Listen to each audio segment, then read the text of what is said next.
You're listening to Turi Ryder's She Said What podcast. I'm Turi, along with Marci Persky.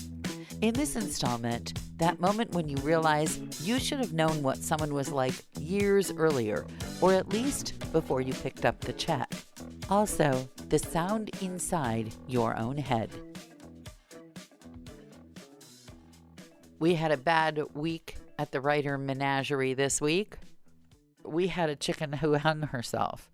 Oh, nice. Yeah, we have all these nice bushes and things for them to fly around and, jump on and dig in the dirt under. And apparently she somehow got her head hooked in between a couple of branches, and poor spousal unit went out and found her. It was very sad. Did you eat her? No. Just wondering. Once they have a name, that's a pet. Oh, I know. Although we knew somebody who was a real weirdo.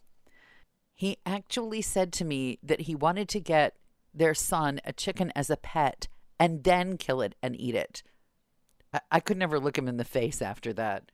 His wife is also a little odd. I really liked her a lot, but then it turned out, I'm kind of thick-headed. When I think I'm friends with somebody, it takes me a while to figure out that they really don't give a doorknob Flying about hoot? me. Yeah. Yeah, a flying hoot. It took me a long time to figure that out about this woman. I don't know why it took me so long. Probably because she needed me for stuff.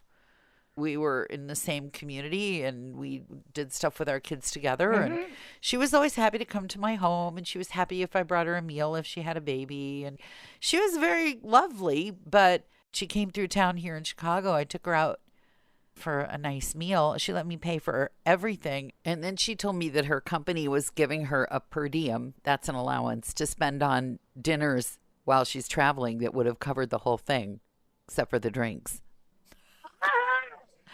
And I'm like, oh my God. You just let me buy you all. I don't even. That is not a friend. Well, and I sent her, she had a baby while she was living somewhere else, and I sent something, and I didn't hear. And finally I said, did you get the, oh, yes, well, we've had weather here. Okay. We've had weather, so my kid can't hold a pencil. Well, no, it was a baby. It would have been up to her. But the last straw. You get a little baby's hand. Put the footprint on the card.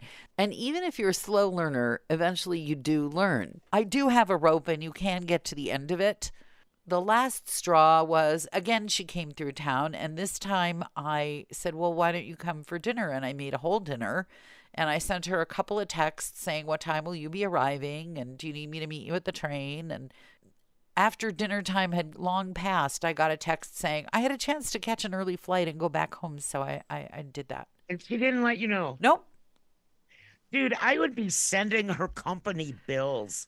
These are the expenses. She's had a few different jobs as she climbs the ladder, and I thought that it was just because she was really accomplished, but now I'm starting to wonder if maybe people figure out she's pathological. Yes. I mean, she's not a bad person. She's not out there axe murdering puppies. Not a nice She's person. just not a nice, right, let me rephrase. She's not a nice person. Maybe this is what it takes to be married to a guy who would murder your kid's pet chicken. And I don't want any friends who aren't nice people, even if they didn't want to be my friend first. I kind of wish I'd figured it out before she made it very clear that I'm not her friend. I do have a question. Wait a sec. Yeah. Do we have an expense account here? This podcast? Because if we do, I'd be more than glad to fly to Chicago and take you out to dinner someplace really nice and expense it back to Turi Ryder. He said what? Yeah, there's a thought. I'm that kind of good friend. Yeah, you are that kind of good friend. When you add it all up, I feel so stupid. It took me years to figure this out. When someone is just not interested in you, except by what you can do for them, at what point do you usually figure that out? It's hard to tell. I usually don't figure it out until they really, really like stomp me flat on the ground and run me over like Mr. Bill from early Saturday Night Live with my mouth open like, oh no. Yeah, I kind That's of when felt I figure like it that. out. Yeah, when I had a whole dinner just sort of drying out in the oven, that was when I figured it out. Now, though, in the twilight of my years, I pretty much don't give a crap about those people anymore. Well, I would like to have not given a crap about her sooner. My mom used to say, what goes around comes around. I haven't noticed So it coming around for her, and frankly, I don't wish it on anybody. I do.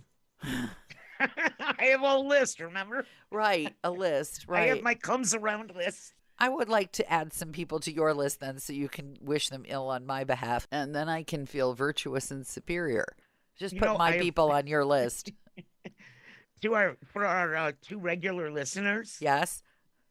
I have added my new anti-gravity chair to that list. Oh, no. That did kind of sound a little too weird to be I functional. found out what anti-gravity Means it means. drops you on your butt? No. Yesterday we got home from the Grateful Fest, Yes. and it was cold and windy, but warm in the sun. So I literally plopped in my Oh, chair, dear. and the chair flipped over backwards on top of me. I could not stand up. I couldn't do anything Let me guess. except, Frankie was laughing himself silly. and yes, he was. Yes. It was like when the motorcycle fell on him, except he did come to my aid, as opposed to Eve and I watching Grey's Anatomy while he laid underneath the motorcycle. Oh, no. You didn't tell me that But one. yeah, that was a bad one. That was bad. Because that was bad. But and that was just a couple weeks Did ago. you He's know still he was limping. under the motorcycle? No, we Oh, would have come. of course you would have. No, he was over by the workshop. He was by himself decided that he was going to roll the motorcycle, this big Harley, up a homemade ramp onto the trailer so he could take it to Flagstaff. And that's just not possible. The Harley weighs probably 3 times more than him. The bike fell on top of Oh, him. my God. And Eve and I were watching Grey's Anatomy, which is, he hates Grey's Anatomy more than anything in the world. So you just figured you weren't seeing him because he hates Grey's Anatomy. No, he thought that we were too involved in Grey's Anatomy that we couldn't hear him yelling from the workshop. Well, could you? Admit it. No, Admit it. I mean, the windows were closed. It's Oh. far away. You know where the workshop is. It's a ways. So, no, we didn't hear him. And he finally, he got out from under it somehow. So, yesterday, what goes around comes around, and I flipped over in my anti-gravity chair. And he said, I'm going to go watch Grey's Anatomy now. He helped me out. But Uh, man, I am so sore today. I flipped hard with every ounce of my body. And then I got a lecture that went on all night about how in 15 years he's never seen me sit properly in a chair. this sounds like Biddy territory now. He says I sit too hard. And I'm like, that's what chairs are for. He said, you're supposed to like just sit down, not fly into it. And I just think that I'm too old to control that at this point. You know, I can't relearn how to sit. I have asked my partner to learn some new behaviors in honor of our, I think, 27th anniversary. Behaviors that have always been annoying are now absolutely intolerable if someone's wearing a mask.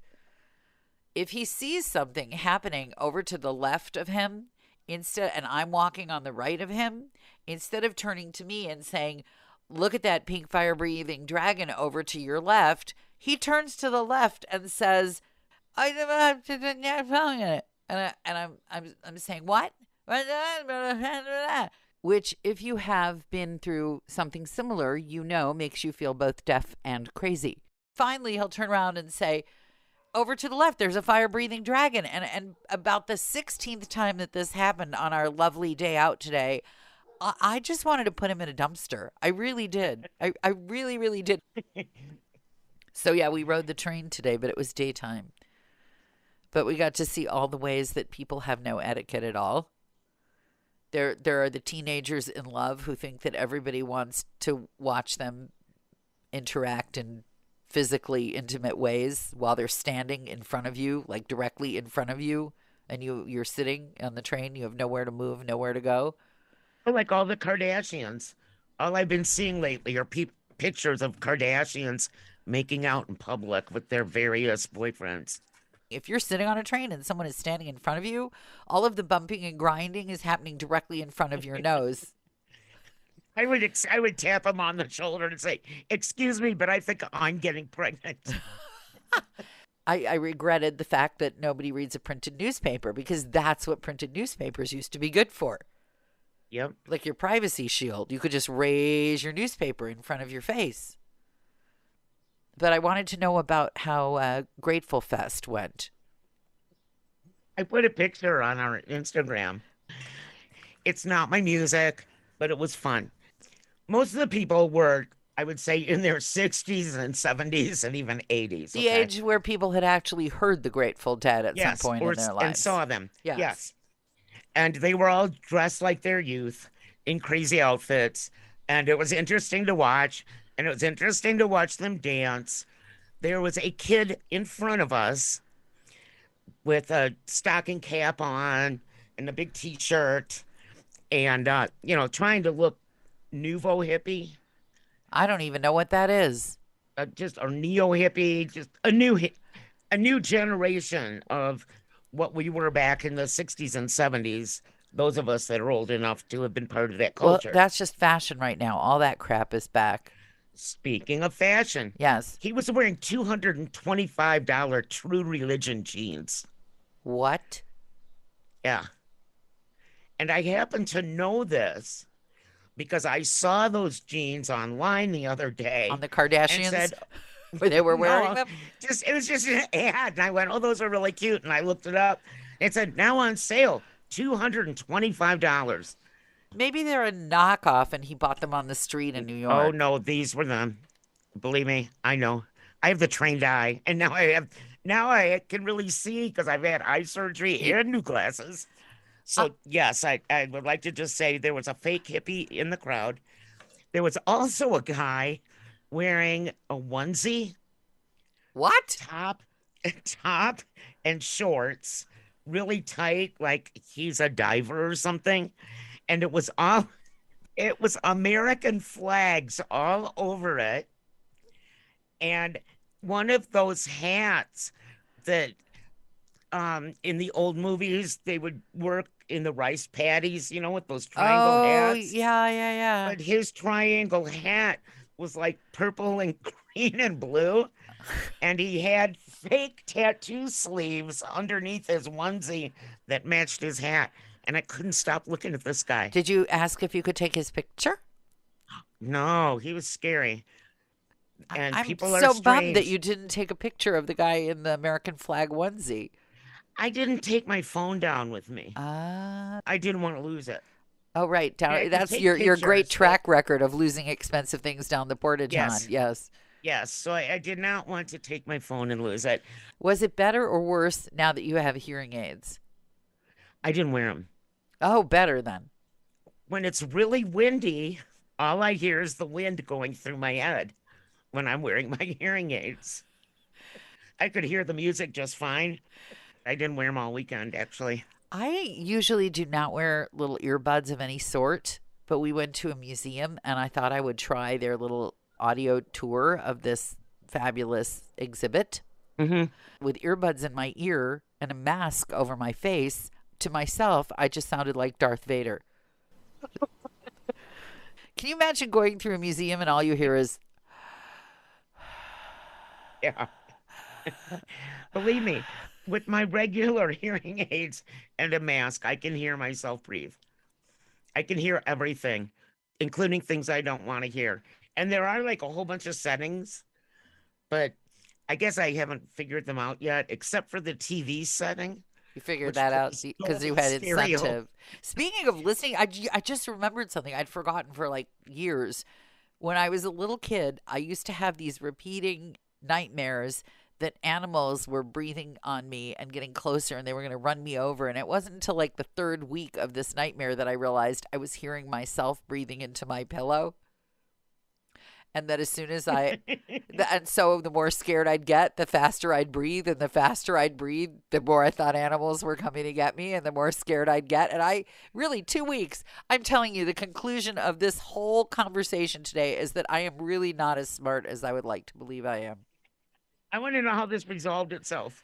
Once I figured it out, I was embarrassed, of course. I was a little kid. I was embarrassed. So I chucked the pillow altogether. Started sleeping without a pillow. Problem solved. If you've made it this far, chances are you've been enjoying Turi Ryder's She Said What podcast. In which case, you might also like my book, She Said What? A Life on the Air. You can find that at your neighborhood independent bookstore or on Amazon. Marci and I really appreciate your good reviews wherever you care to leave them. Your kind words help the podcast grow. Thanks.